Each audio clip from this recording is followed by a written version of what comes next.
Assalamualaikum dan salam sejahtera. Kembali lagi kita ke channel RSSRRC. Pada hari ini kita akan buat sedikit review lah berkenaan dengan remote Sanwa MT5 ataupun Sanwa MT5 lah. Jadi apa yang anda boleh lihat kat depan ni, kita ada satu set remote Sanwa lah. Ini kotak dia, and then ini apa yang ada di dalam kotak kalau kita beli remote ni lah, kalau kita beli baru. So dekat sini saya dah buka siap-siap lah website Sanwa. Jadi ini adalah butiran-butiran lengkap lah berkenaan dengan remote ni. Okey, sebelum kita pergi lebih detail berkenaan dengan apa yang kita dapat bila kita beli remote Sanwa MT5 ni, jom kita roughly tengok apa yang dia bagi tahu kat dalam website berkenaan dengan Sanwa MT5 ni. Okey, kat website ni kita boleh tengok lah, yang ni adalah remote dia. Okey, Sanwa MT5 ni dia digolongkan dalam middle class radio. Middle class radio ni maksudnya dia kat tengah-tengah lah. Sebab di atas dia, kalau ikut yang sekarang ni, dia ada M17.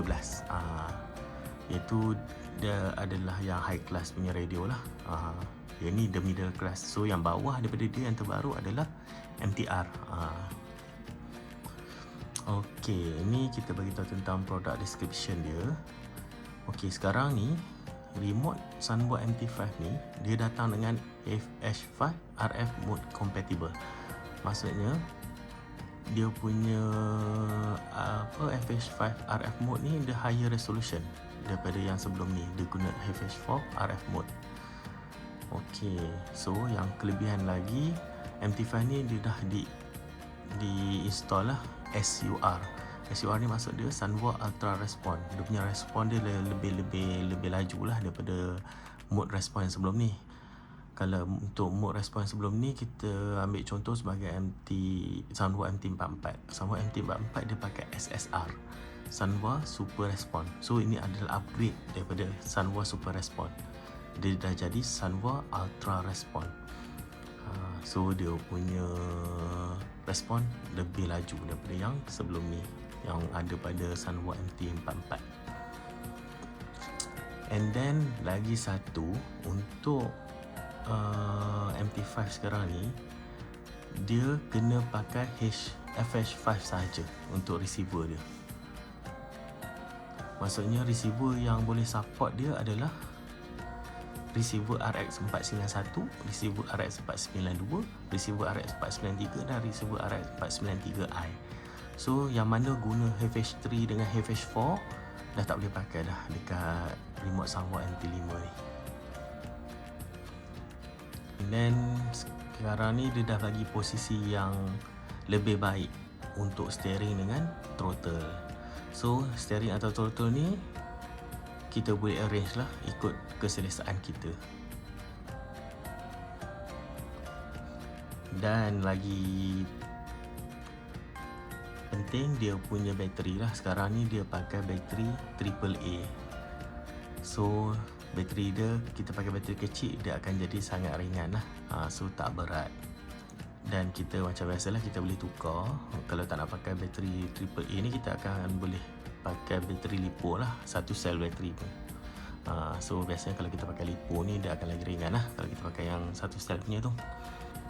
Sistem features dia, macam yang saya cerita tadi, dia dah pakai FH5. Dia adalah 4 channel. Dia punya transmitter adalah TS491. Dia punya receiver adalah RX493i. So kalau kita beli remote ni, kita akan dapat receiver RX493i. So macam biasalah, dia punya kelebihan FH5 ni adalah dia punya RF mode dia adalah SUR. SUR tadi adalah Sanwa Ultra Response. Dan yang lain-lain ni dia bagi tahu detail lah apa berkenaan dengan remote ni, tak apa, iaitu kita boleh tengok kemudian.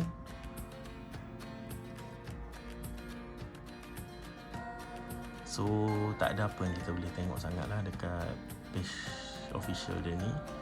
So selesai dekat situ, jom kita tengok apa yang terkandung di dalam kotak dia kalau kita beli Sanwa. Okey, pertama sekali kita akan dapat remote ni lah.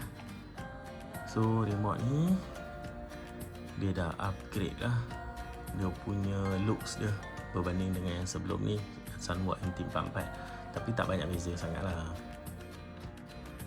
So yang ni boleh buka untuk dengan handle, kalau tak nak kita lockkan je. And then ini yang kita cakap tadi, dia dah pakai AAA battery. Tapi kalau kita tak nak pakai, kita boleh buka benda ni. Dia ada connector kat dalam tu untuk kita gantikan dengan LiPo. So ini adalah dia punya remote. And then ini adalah receiver dia. Okay, kalau dekat receiver ni kita boleh tengok dia dah tulis Sanwa RX 493i. Dia adalah HFH5 punya receiver. So sekarang hanya boleh pakai HFH5 sahaja dekat remote Sanwa MP5 ni. Selain daripada remote RX 493i ni, kita boleh pakai RX 493, RX 492 dengan RX 491. Itu adalah option yang kita boleh pakai lah. Dan dia datang sekali dengan dia punya antena ni. Maknanya yang antena ni kita akan masuk je kat dalam ni untuk bagi dia statik. So tak adalah rosak kita punya wire ni. Sebab wire ni dia mudah rosak. And then dia datangkan dengan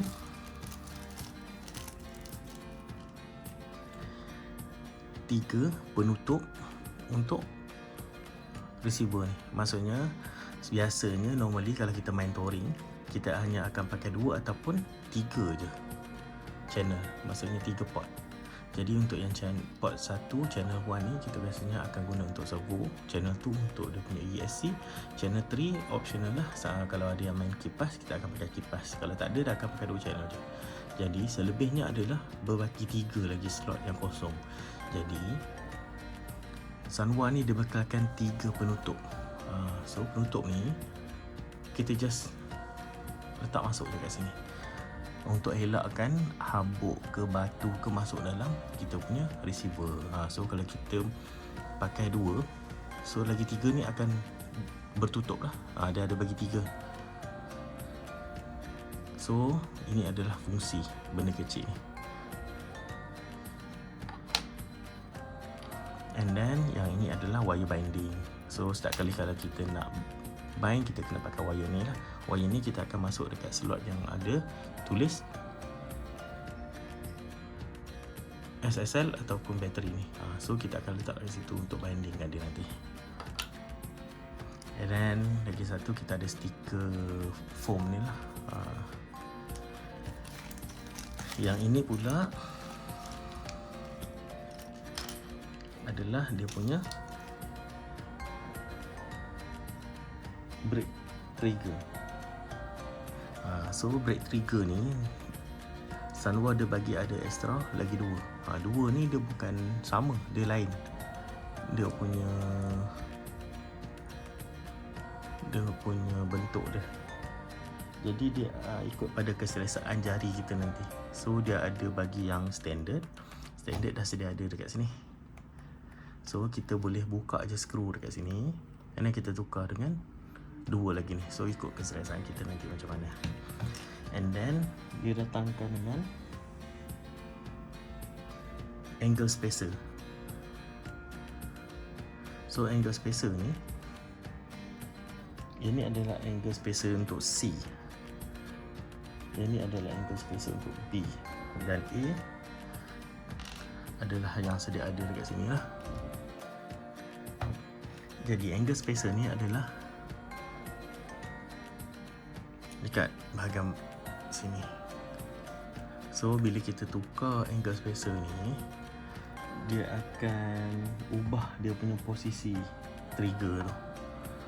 Sama ada kita nak ke kiri sikit atau ke kanan sikit, so kita tukar dengan angle spacer ni. And then lagi dia datang dengan 2 skru yang kecil ni lah. Ni yang dia pakai 1.5mm kalau tak silap.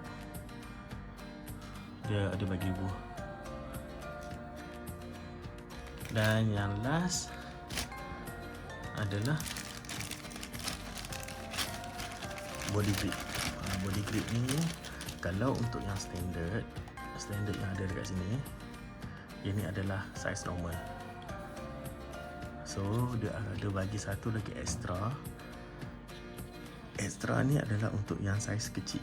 Jadi untuk siapa yang ada tangan lebih kecil sikit, dia boleh pakai grip yang ni. Jadi kita buka pada yang sini, buka keluar, and then masukkan dengan yang baru ni. Okay, so secara roughly itu saja apa yang ada dalam kotak ada ni kalau kita beli baru di kedai lah untuk Sunwood MT5 ni. Okey, macam biasalah, kalau setiap pembelian kita akan didatangkan dengan user manual dan juga stiker. Ini adalah apa yang kita dapat kalau beli baru.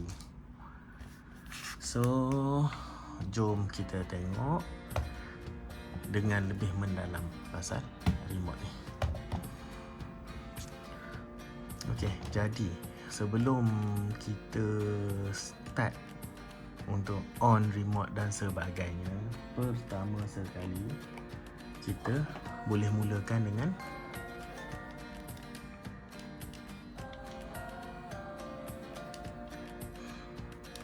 adjustment. So dekat sini kita tengok ada dua lubang, satu sini dan satu sini. Okey, untuk dua lubang ni, ini adalah untuk kita nak adjust. Satu ni adalah untuk nak adjust steering tension. Okey, kalau daripada kilang, steering tension yang kilang bagi adalah yang paling soft. Jadi kalau kita nak ketatkan sikit, kita guna hex 1.5 and then kita masuk kat dalam lubang ni. Kat sini ada skru yang pakai hex 1.5, jadi kita boleh ketatkan ikut kesesuaian kita. Untuk kita punya kekuatan steering ni lah, kita nak buat dia kuat ke, dia soft ke. So dekat sini dia punya adjust. And then lagi satu, yang ni, skru yang ni pula adalah untuk adjust dia punya throttle trigger tension.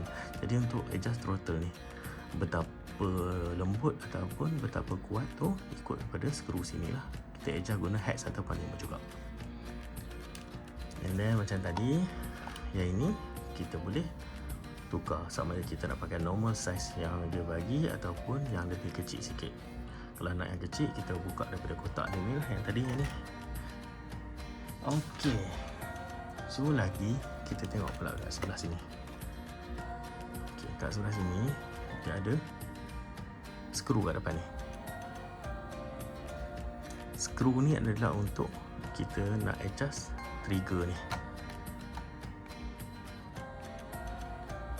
And then dekat depan ni ada satu skru lagi kalau nampak. Skru yang kat depan ni kita nak adjust dia punya trigger position. Maksudnya dia nak ke kanan sikit ke kiri sikit ke, kita loosekan sikit and then kita gerakkan dia. Dia boleh gerak kiri kanan untuk depan ni. So ikut keselesaan tangan kita nantilah kita nak lebih selesa dia sebelah mana dia punya kedudukan dia. And then ada lagi dekat bawah, yang ni kita boleh adjustkan dia depan dan belakang.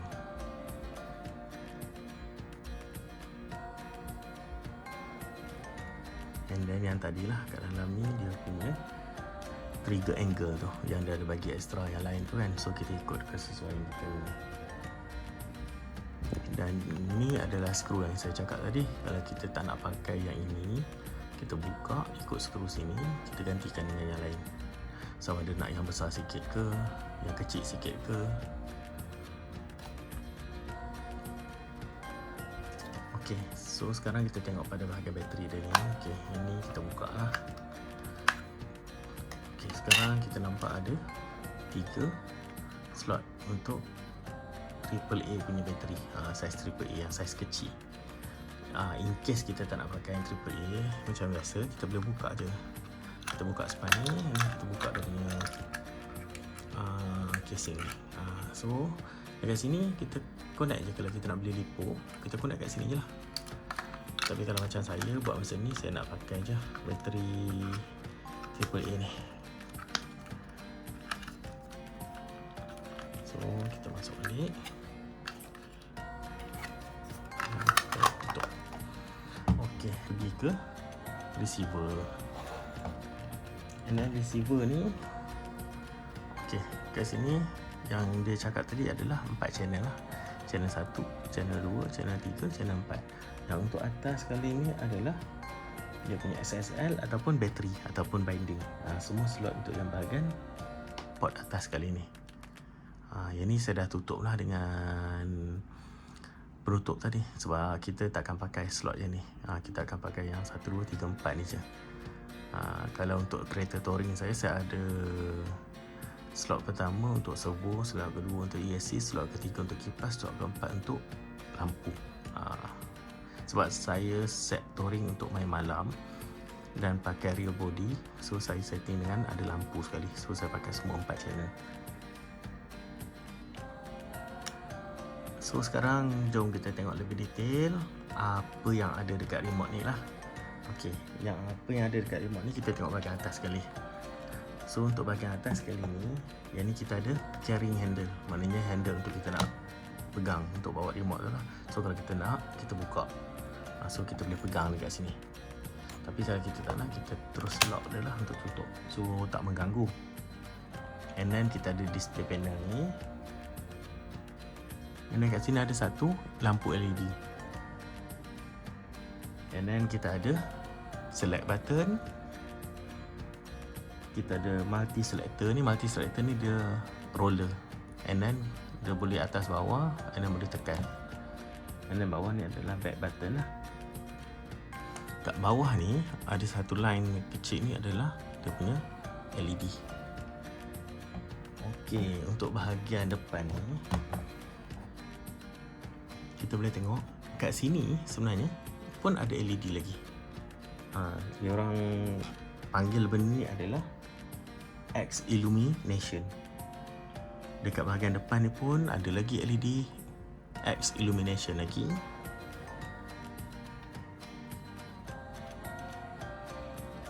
Okay, and then yang ni adalah steering wheel. Ini adalah throttle trigger. Ini adalah SW1 punya push switch. So ini tekan dia kat sini. And then ini ada SW2 kat atas ni. Sini. Ini adalah SW2. Ini adalah dia punya dial. And then dekat sini dia ada trim 4, trim 2, trim 1, trim 3. So kat sini ada trim dia. And then itu sahajalah button-button yang ada dekat sini. Ini adalah dia punya model dia lah, MT5 ataupun MT5. And then kat bahagian belakang ini adalah switch on off dia. Yang ini adalah screw untuk kita nak remove kan untuk lanyard punya lubang ni lah. In case kalau kita nak ambil yang third party ni yang ada macam-macam colour apa semua tu, kita nak ubah, just buka je screw ni, kita tarik keluar. Yang ni pula adalah micro SD. So kalau kita ada micro SD, kita boleh slot ini masuk ke dalam ni. Ini tutup balik.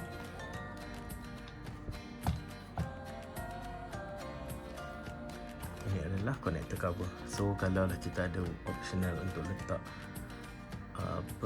untuk direct charge USB, kita boleh masukkan dekat sini. Kita onkan dia. On je adalah kat sini. Kita tolakkan ke atas. Okay, so sekarang dia dah on. Okay, remote ni saya linkkan dengan saya punya kit Tamiya lah, TT Auto SR. Seperti yang kita cakap tadi, ini adalah dia punya display. Jadi display dia ni kita nak select adalah tukar je. Tekan tengah ni, dia akan pergi semua option yang ada. Kita just roll je. nak atas bawah. Kalau kita nak pilih macam custom sebagai contoh, kita tekan je custom, dia akan pilih. Kalau tak nak, kita back je balik, untuk menu utama. Jadi dekat depan ni kita boleh tengok lah, dekat atas kali ni adalah kita punya model name. Jadi macam saya linkkan remote ni dengan saya punya kit Tamiya TT02 SR. And then dekat sebelah dia adalah model number. So saya guna model number yang kedua untuk receiver yang ni lah. And then sebelah yang ada kecil-kecil ni, kita boleh tengok ada lambang bateri dengan ada lambang dot. Lambang dot ni adalah dia punya lock lah. Kalau kita dah on receiver, actually dah ada lagi lambang telemetri dekat atas ni. Dia punya signal lah maksudnya. Yang ni adalah telemetri punya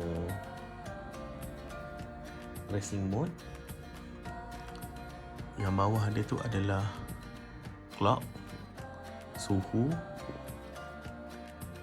hari dan berapa hari bulan.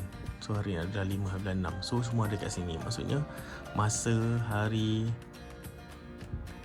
tarikh, suhu, dia dah bagi tahu dah semua dekat sini. And then bawah daripada tu, dia tunjukkan bateri remote ni lah, berapa volt yang ada sekarang ni.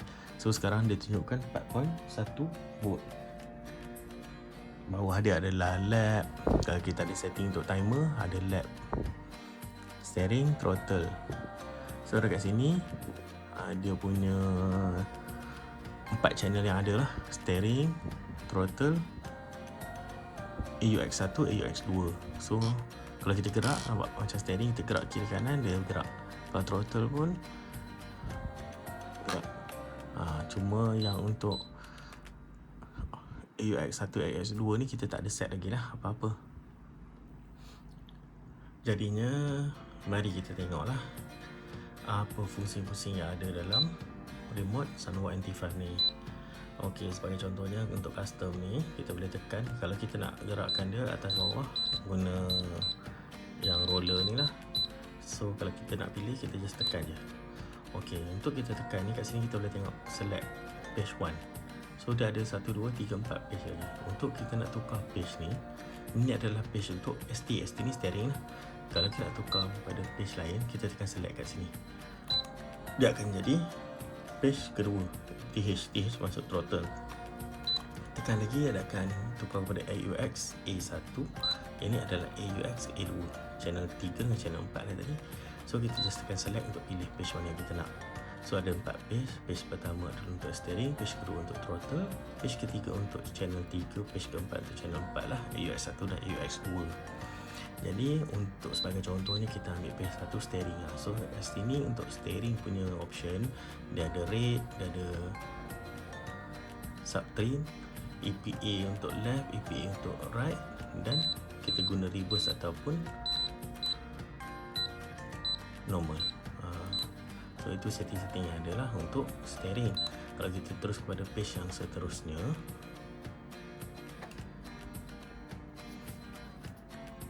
page yang seterusnya adalah untuk throttle. Throttle pun sama, dia ada rate, high.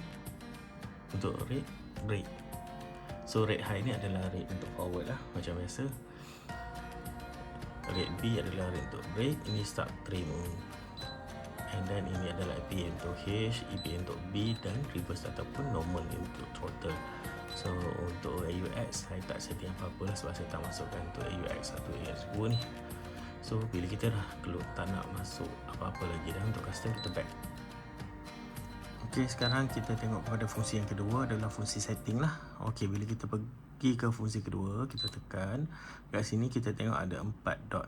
Maksudnya dia ada 4 page. So setiap page dia ada dia punya menu dia lah. Ok, untuk page pertama ni adalah page steering. Bila kita nak ubah dia, kita kena tekan select. So page kedua adalah throttle, page ketiga adalah AUX1, page keempat adalah AUX2. So kita kembali balik pada steering. Okay. Untuk steering ni dia ada dua rate.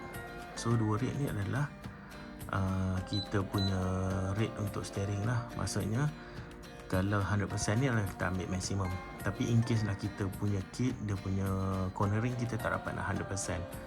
So servo kita dia akan stuck sampai 80% sebenarnya. So bila 80% dia tak bergerak. Jadi kita tak boleh nak buat 100% sebab kita akan paksa servo tu untuk bergerak lebih daripada yang sepatutnya. Jadi kita kena letak rate tu ikut 80%. Kalau 80% lah. Kalau yang 90% buat 90%. Kalau yang memang betul-betul boleh maksimum 100, stay daripada 100. And then yang kedua pula adalah speed. Okay, speed ni adalah kita punya speed steering tu. Bila kita corner kanan dan kiri tu, speed dia pusing terus dapat ke ataupun kita nak pusing dan dia slow naik. Sebagai contohnya, kita tengok pada forward. Forward ni maksudnya kita pusing untuk pusing ke kanan, dia akan ke kanan. Pusing ke kiri, akan ke kiri. Okay, so kita tengok forward ni, kita naikkan dia. Kita cuba. Kalau yang untuk kosong ni, dia laju lah. Macam kita pusing kan, dia terus laju. Pusing kanan, kiri, dia terus laju. Kalau kita buat setting dia naik, sebagai contoh kita buat naik sampai 80%. Okay, kita tekan. Cuba kita tengok bila kita pusing, nampak? Dia punya naik lambat. Maksudnya kita dah pusing habis, tapi steering tu dia lambat untuk naik sampai maksimum dia. Itu adalah fungsi dia lah. Kalau yang return, maksudnya kita dah pusing habis, dia return balik pun slow. Kalau kita nak buat dia naik sampai 82% macam ni. Jadi kalau ikutkan standard kita nak dia jadi kosong je lah. So bila kita pusing, dia tak ada lag. And then kita pergi ke curve. Curve ni lah kalau yang untuk steering. Dia punya curve ni adalah kalau kita punya kereta dia understeer ataupun oversteer. Dekat sini yang kita kena setting dia, curve ni. Andai kata masa kita main, kereta kita bila setiap kali kita corner je dia understeer, setiap kali corner je oversteer. Dekat sini lah dia punya setting dia untuk kita nak adjust. And then kita ada FS. FS ni sebenarnya adalah fail safe. Dia punya fail safe tu bila mana tiba-tiba kita punya receiver tak dapat nak baca kita punya remote. Maksudnya tiba-tiba hilang, lost control. So itu adalah fungsi pada FS ni. So FS ni dah ada 3. Dah ada free, dah ada 0%, dah ada whole. So yang 0% ni kita boleh pilih lah, kita nak berapa.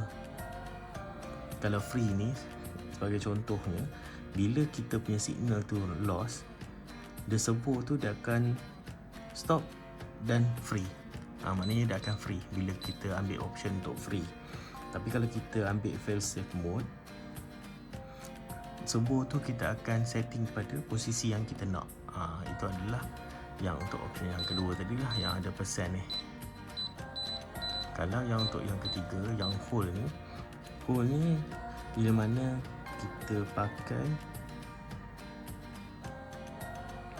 dia akan hold pada last posisi dia. Maksudnya sebelum dia lost, dia pergi ke kiri, maksudnya dia akan stay pada kiri. Itu adalah yang untuk option hold. Tapi kita ambil yang free lah, macam standard punya. And then untuk base ni, kita tengok apa yang ada. Base ni kita nak tengok dia pakai steering kita guna reverse ke, guna normal ke. Lepas tu ada subtrim untuk dia ada subtrim, maknanya kalau kereta tu lebih ke kiri, kita kena buat dia ke kanan lebih. And then dia ada EPA. EPA maksudnya berapa EPA maksimum yang kita nak buat untuk kiri, berapa EPA maksimum kita nak buat untuk kanan. Lepas tu ada trim lah. So untuk selesai untuk steering, kita pergi kepada untuk throttle. Throttle sama juga, dia sama je option yang ada pada steering tadi. Dia ada option 2 rate. So 2 rate ni dia ada high, dia ada brake. So high ni adalah forward, brake adalah reverse lah kalau kita main reverse. Kalau kita main reverse, dia adalah brake. Jadi ini adalah 100%. Speed ni pun sama. Kalau kita nak forward, dia terus dia ambil kosong je. Kalau kita nak forward tu lambat ke apa, kita ikut persen yang kita nak. Sama juga dengan return tu. Okey, untuk yang option curve ni kat sini, kalau yang untuk setting pada steering tadi, curve digunakan bila kita oversteer dan understeer. Tapi curve pada throttle ni adalah pada bila mana kita punya track pada hari tu adalah terlebih grip ataupun over grip. So dekat sini lah dia punya setting kereta tu, apa yang kita nak buat. Okay, ni adalah fail safe lah. Fail safe ni macam yang tadi tu, dia punya ending untuk bila kita lost signal, apa yang kita nak buat, dia free ke, dia hold ke, and then ada base, ada trim. So itu selesai untuk setting. So sekarang kita pergi ke throttle function. So untuk throttle function ni, dia ada ALB. ALB ni adalah anti-lock brake. Anti-lock brake ni adalah kita nak stablekan braking kalau kita pergi pada low grip punya track. Yang ni saya pilih untuk on lah. Tapi kita kalau rasanya track tu adalah terlebih grip, kita boleh offkan dia. And then kita ada offset. Offset ni lebih kepada kalau kita main nitro punya RC lah. Ni dia berkaitan dengan idling speed apa semua tu. And then throttle type. Throttle type ni kita nak pilih dia punya ratio antara forward dengan brake ataupun backward. So sama ada kita nak forward dia 5, backward dia 5, ataupun option lagi satu, forward 7, backward 3. So selesai tu, ini adalah AUX lah. AUX ni adalah channel 3 dengan channel 4 tadi tu. So ini ada 2, AUX 1 dengan AUX 2 lah. Kita tekan select kat sini. Ini tak ada apa. Yang ni timer. Timer ni kalau kita nak set kita punya time lap. Jadi macam satu lap kita nak buat berapa minit, berapa saat, apa semua kita setting dekat sini. And then telemetry. So kat sini ada log data, telemetry setting, graph setting, telemetry switch. Ini lebih mendalam lah pasal telemetry. And then seterusnya kita ada model.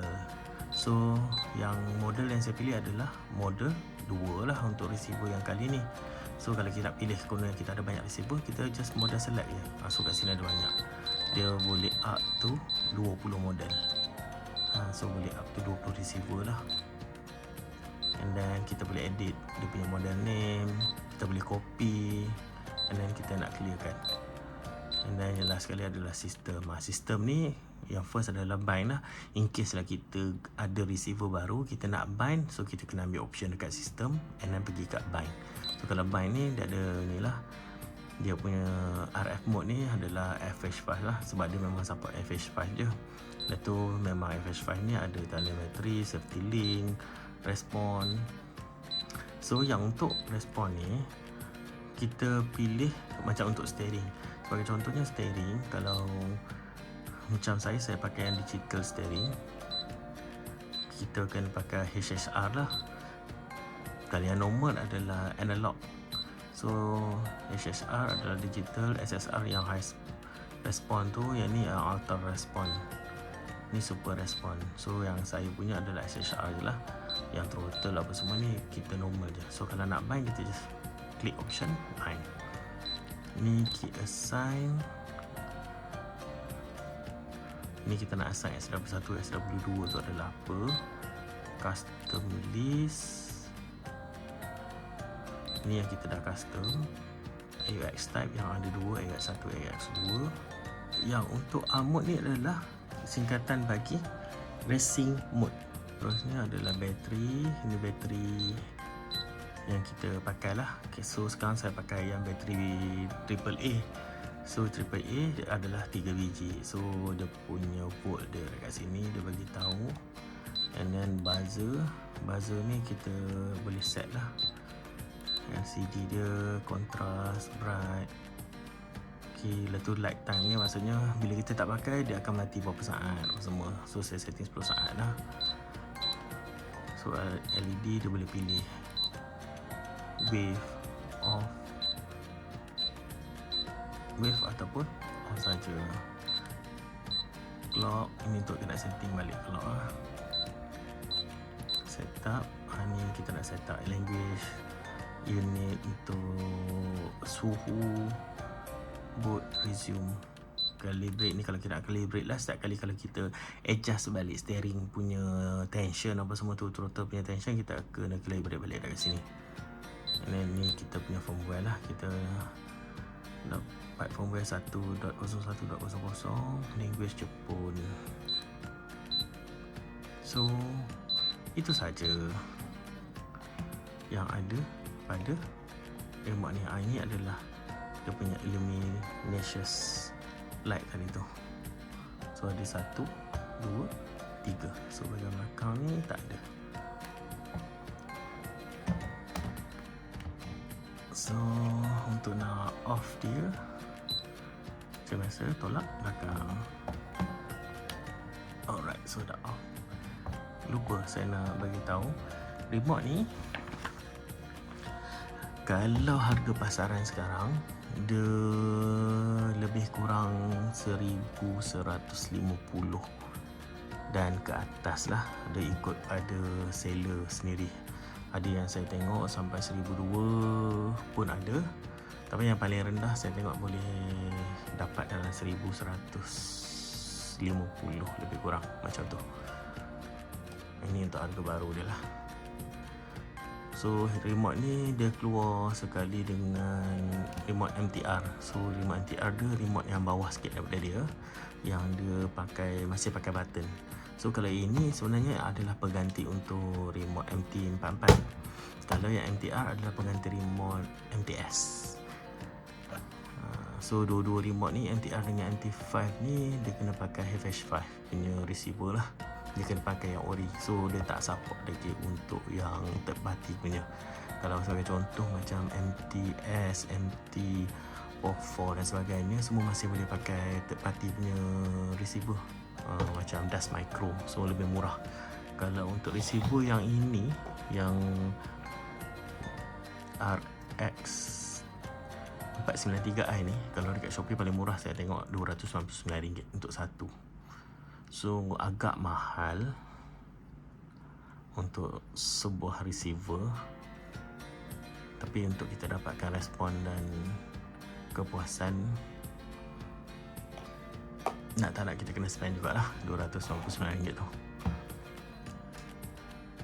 So itu saja review kita pada kali ini. Macam biasa, sekiranya ada penambahbaikan, sekiranya ada apa-apa komen, boleh letak di ruangan chat lah. Dan suka saya ingatkan lagi sekali, semua review saya adalah berdasarkan pengalaman saya sendiri. Jadi ada kesilapan ataupun ada penambahbaikan, bolehlah kita kongsi bersama.